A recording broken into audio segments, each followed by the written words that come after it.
Pak Joko Widodo itu mengatakan bahwa saya itu telah menghina sehina-hinanya dan merendahkan serendah-rendahnya, itu adalah ketika saya membicarakan tentang benda digital yang beredar. Ya, benda digital yang beredar di internet yang kita semua tuh melihat, ya. Dan saya juga memberikan penjelasan secara keilmuan saya, ya, sesuai kompetensi saya sebagai dokter. Jadi pasal ini semua itu tidak ada relevansinya dengan saya. Nah, adapun tuduhan yang rendah, ya, artinya yang tuduhan yang bulanan tahunan, yaitu yang berkaitan dengan pasal pencemaran nama baik dan fitnah, ya, itu tolong dibuktikan dulu. Di mana saya melakukan pencemaran nama baik, di mana saya melakukan fitnah. Karena yang saya bicarakan, yang menjadi objek kajian saya, yang menjadi objek observasi saya itu benda digital yang beredar di internet. Ya, jadi bagaimana caranya agar Pak Joko Widodo itu membuktikan bahwa saya melakukan pencemaran nama baik, bahwa saya telah memfitnah, maka Pak Joko Widodo wajib untuk menunjukkan ijazah aslinya, bukan di sidang, bukan hanya di sidang, tapi juga di publik. Oleh karena itu, karena ini adalah delik aduan juga, pencemaran nama baik dan fitnah, maka Pak Joko Widodo mutlak wajib hukumnya hadir di persidangan.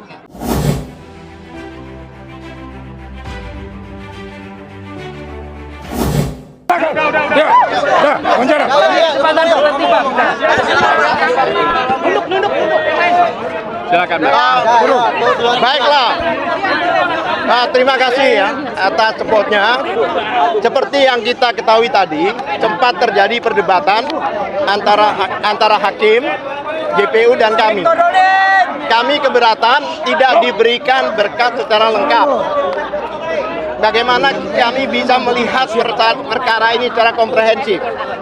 Oleh sebab itu kami tadi sempat menyatakan bahwa ketentuan dari KUHAP, ya, khususnya KUHAP lama dan sebagainya, karena sebagian masih menggunakan KUHAP lama. Dalam KUHAP lama itu yang dimaksud pelimpahan itu termasuk berita acara pemeriksaan, itu harus diberikan secara lengkap. Tetapi faktanya tidak mau memberikan. Oleh sebab itu kita bertanya, ada apa ini? Kok disembunyikan? Ketentuannya begitu dilimpahkan surat dakwaan itu harus sama apa yang diterima oleh hakim, apa yang diterima oleh jaksa maupun kami PH perwakilan sebagai terdakwa. Namun kami tidak diberikan akses secara lengkap, tidak diberikan dokumen secara lengkap. Meskipun kami sudah kami mengajukan surat 2 kali tetap, dan kemarin jujur pada saat salah satu PH atau advokat datang ke sana meminta berkas perkara, hanya diberikan 1/4. Padahal yang kami ketahui itu 1,5 meter itu berkasnya. Nah, oleh sebab itu ada tanda tanya besar. Ada apa ini? Kok dokumen-dokumen tidak diberikan pada kami secara fair? Ya kan? Mungkin dilanjutkan oleh Pak Lutfi. Ya, jadi persidangan ini kami anggap prematur. Mengapa? Karena ketidaklengkapan dari dokumen yang harusnya diserahkan kepada tersangka, bukan terdakwa ya, tersangka, pada waktu sebelum menjadi terdakwa itu harusnya sudah selesai dahulu, baru boleh dilimpahkan ke pengadilan. Ya, dengan demikian kami pun bisa menyiapkan segala sesuatunya, termasuk menyampaikan akan mengajukan perlawanan atau tidak di persidangan ini harusnya. Ya, jadi karena ketidaklengkapan itulah kami masih menimbang-nimbang tentang perlawanan. Tapi kami akhirnya setelah mendengar bacaan dari surat dakwaan tadi itu kami bersikap mengajukan perlawanan. Demikian tambahan dan silakan Dr. Tifa. Dan satu hal lagi, itu pasal itu kan beberapa pasal, tapi isinya itu konsiderannya sama. Padahal di dalam setiap pasal unsurnya berbeda dan selalu dikatakan Roy Suryo CS, DKK. Roy Suryo DKK. Sedangkan persidangan ini ada persidangan Dr. Tifa, individu. Selalu dihubungkan dengan Roy Suryo dan kawan-kawan. Itu boleh jika ada pasal penyertaan 55 atau 56. Ini tidak ada pasal penyertaan. Oleh sebab itu, itulah nanti yang kami akan lawan, dan termasuk persidangan di Jakarta Timur ini. Kenapa demikian? Agak aneh. Kenapa satunya di Jakarta Selatan, satunya di sini? Walaupun Prapit itu juga merupakan persidangan. Kalau memang di sini, seharusnya di sini semua. Itulah salah satu nanti di dalam perlawanan kita. Silakan, Bu. Ya, baik ya. Jadi ada 3 hal yang paling utama, paling pokok di dalam dakwaan yang tadi dibacakan ya. Pertama adalah berkaitan dengan ilmu saya, ilmu anatomi morfologi yang memang sudah saya sampaikan di dalam iNews 29 April 2025. Saya diundang sebagai ahli, di mana di situ saya memberikan penjelasan tentang bagaimana saya melihat dari dokumen yang beredar atau benda digital yang beredar di internet yang banyak orang mengatakan itu sebagai ijazah Joko Widodo. Di situ saya menyoroti hanya satu hal yang menjadi domain saya, yaitu foto, ya. Karena itu saya menggunakan ilmu saya, anatomi morfologi, untuk memberikan penjelasan, ya. Kalau memang penjelasan ini harus dikomparasikan dengan ijazah asli, maka munculkan ijazah asli itu. Ya, sebab yang saya lakukan observasi itu adalah benda digital yang beredar di internet. Kita sama-sama tidak tahu apakah itu dokumen milik Joko Widodo.